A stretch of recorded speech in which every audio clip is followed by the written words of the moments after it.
à tous. Si vous n'êtes pas végétarien, je suis sûre que tout comme moi, vous aimez bien consommer du poisson, qu'il soit cuit, frit ou encore fumé. Eh bien aujourd'hui, nous nous intéressons au poisson fumé.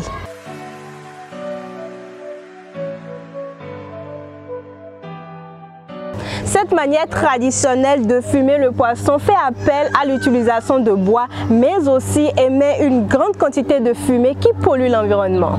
Pour avoir du bois de chauffe, il faut d'abord détruire l'environnement. Il faut d'abord détruire les bois de l'environnement. Donc, on agit négativement sur l'environnement.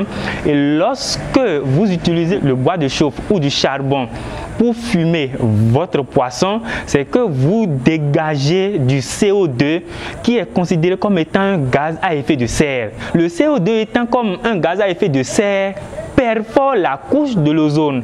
Et lorsque la couche de l'ozone est perforée, alors là, nous assistons au dérèglement climatique. C'est ça qui fait que, au lieu qu'il pleuve au moment opportun, nous n'avons plus la pluie lorsque nous devons l'avoir.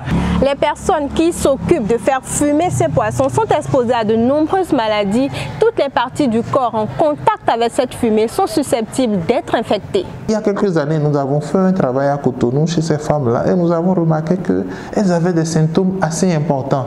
Beaucoup parmi ces femmes-là avaient des rhumes, qui étaient des rhumes persistants. Voyez-vous, le nez qui coule, les éternuements, et ça de façon persistante. Ces femmes-là avaient des problèmes d'irritation au niveau des yeux. Ne parlons pas des irritations au niveau de la peau et surtout des mains. Ces mains qui manipulent, qui sont constamment au niveau de ce bois de chauffe-là, au niveau de cette fumée-là. Donc ça explique ces réactions que ces femmes-là ont. Les organes qui sont agressés tentent de réagir.